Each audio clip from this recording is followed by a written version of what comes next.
Like feminism or feminisms about which you spoke in our previous talk, Marxism also is now a very large discipline and field of critical inquiry, and of course, not to speak of political or applied Marxism. There are many types of Marxism. In fact, even we have Marxist ecological theories, Marxist eco-criticism, for instance. So about this also you can call it Marxism. However, for our purpose, as I said, because we will be discussing not Marxism per se, but the interlinks between Marxism and ethics, we may take it to be a unified domain, stressing on its basic concerns. And since finally Marxism has emanated from one particular person's writings, Marx, finally, I'm saying. So, it is perhaps more deducible to a singularity than feminism is. Feminism is not, for example, Beauvoirism or Butlerism, it is feminism, but Marxism, Marx. However, one thing we have to remember today, what we understand by Marxism is often applied Marxism, which has its roots in application of Marx by Lenin and Stalin, and later Mao Zedong, more than any other else. So, in many things, many cases, there is actually little or no correspondence between what these leaders did and what Marx actually said, and that is also a reason behind Marxism's uh, great status as a highly debatable subject, let us say. Anyway, so Marxism basically, as you all know perhaps already, I have shared one lecture with you from my other channel. In final analysis, Marxism finally, two finals. It's all about economy, or let us simplify it to money. According to Marx, there are two things in every society. Just as a building, it has a foundation, which is the base, and superstructure, things that go up. It's based on the strength of the base or foundation, you can raise superstructure. Say, 5-floor building, cannot be raised on a foundation which has originally been laid for only 2 floors. It will collapse. Anyway, so base. For Marx, base of every society is its economy, and economic relations determine what we have in superstructure. Say literature, say politics, say class system, caste system. These are all reflections of the basic economy. And of course, there are different kinds of economics. Marx basically talks about feudal economy, capital economy, and a possible socialist or communist economy. Okay.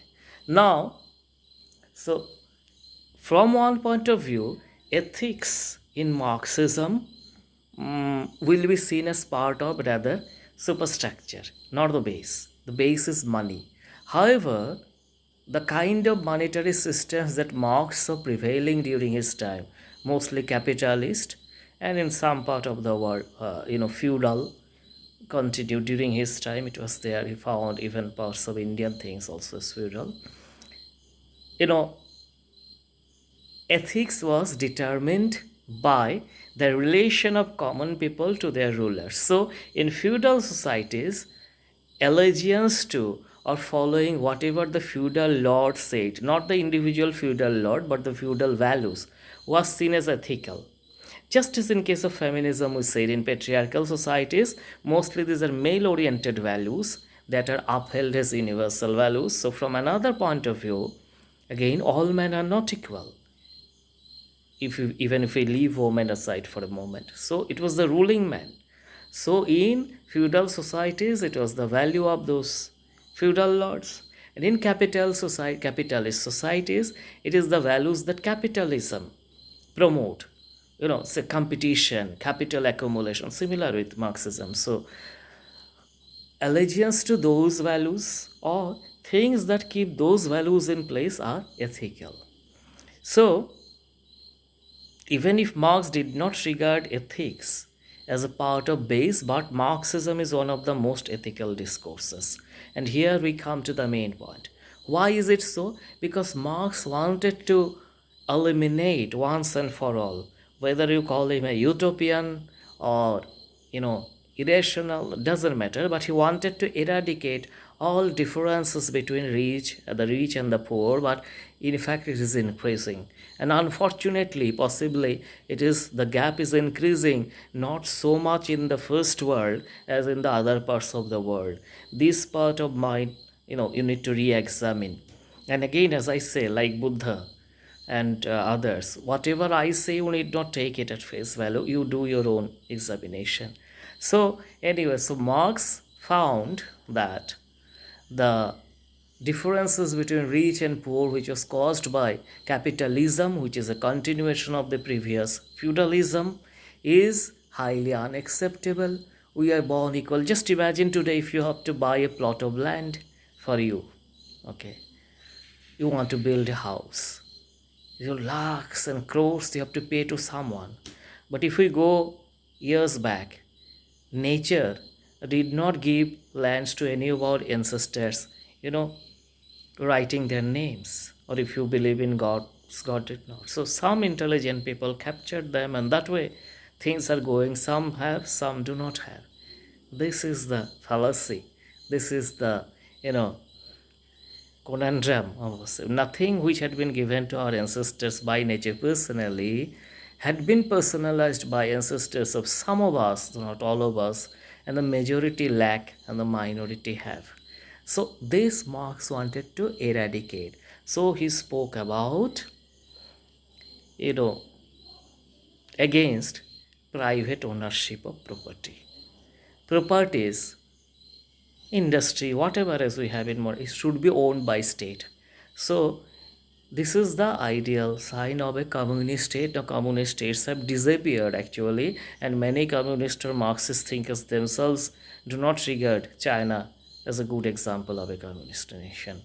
Anyway, that is another matter. So in India we have a balance. We call it mixed economy, but we are,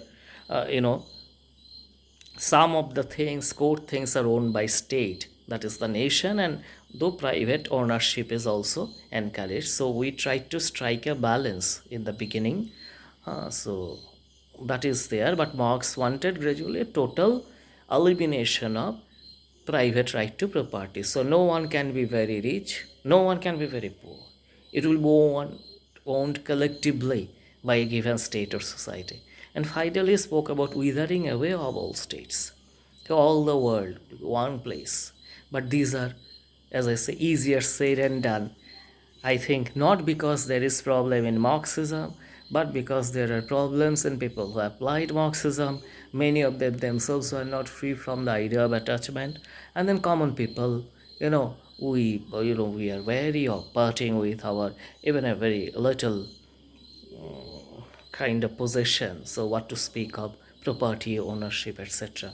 But anyway, to repeat in brief, these are the two things. First of all, from one point of view in Marxism, ethics is part of superstructure, not base. So whatever values that we have in given societies as ethical values are actually values of allegiance to the rulers of that society, feudal lords, capitalists and all. And secondly, Marx's own ethics, though he did not use the term ethical as such, by implication, his theories are highly ethical ones, which talk about the elimination of the distinction between rich, poor, haves, not haves, etc.